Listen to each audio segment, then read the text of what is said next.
Hi guys, welcome back to the channel. I'm coming back with another crochet tutorial to do the puff stitch. So last week we did the bobble stitch, and you can see here got the bobbles, and then on top is the puff stitch. So the puff stitch is very similar to the bobble stitch. The difference is in the height of the stitch that you're making. So when we did the bobble stitch, it was double crochet, or if you use UK terms, treble crochet.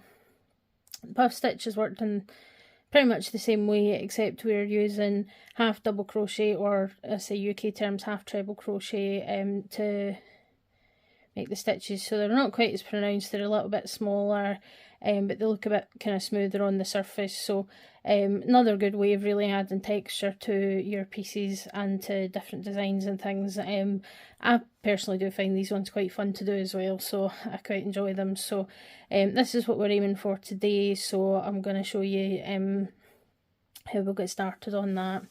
So got a hook here and yarn. So like anything else when you're working in straight lines, you're going to start with your slip knot, and then we're going to do 12 chains.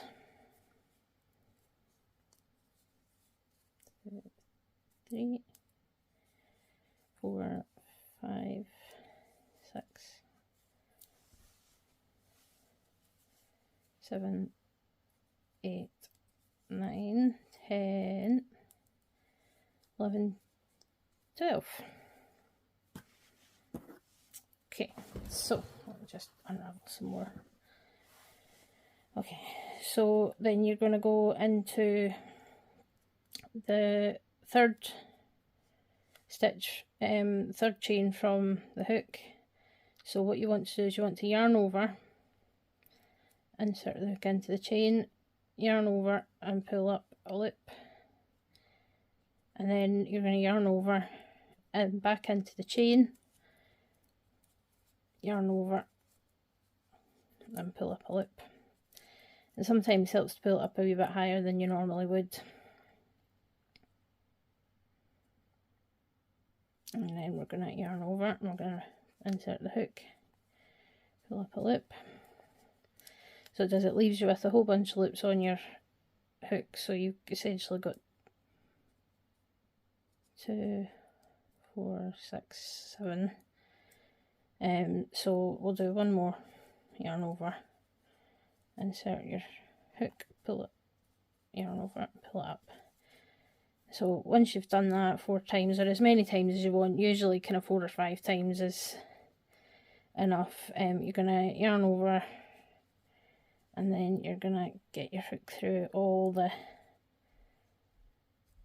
pull it through all the loops on your hook, because it can get a bit fiddly. It's a bit easier to do with smaller yarns. And then we're going to chain 1 to secure it. So we'll do half double crochet in between. So that's your normal half double crochet there. Yeah, so you can see you've got that shape there. I say it's quite pronounced because this is quite a chunky yarn. So I'll show you a smaller one. So yarn over into the chain, yarn over and pull it up, yarn over into the chain, yarn over and pull it up, and then yarn over into the chain, yarn over and pull it up. It's difficult, more difficult with these big chunky yarns. You might find it easier with sort of standard double knit acrylic. So pull all the way through all those loops and then chain 1 to secure, and then you've got, so you can see that the number of times you do your yarn over and pulling up the loop will make it a different height and a different size. So it's quite effective. So we'll do it again one more time just to make sure that you got it. So yarn over into the chain, yarn over, pull up the loop, yarn over into the chain, yarn over, pull up the loop, yarn over, into the chain, yarn over and pull it up, and then yarn over and pull through. So I say try and keep some tension on your working yarn while you're doing this, and just take your time. There we go. And so you might need to give your hook a little bit of a wiggle to get it through, but that's what you're going to end up with. So you can do these just add a bit of texture to your work. So look really nice, and I say I think they're quite fun to do. Easier to do on sort of finer yarns. This chunky stuff's not the easiest, but I wanted to use it because I think it's easier on video for you to see what things look like when it's chunkier. It's easier to see what's going on. But that's us. Then we'll do another one. So that is your puff stitch,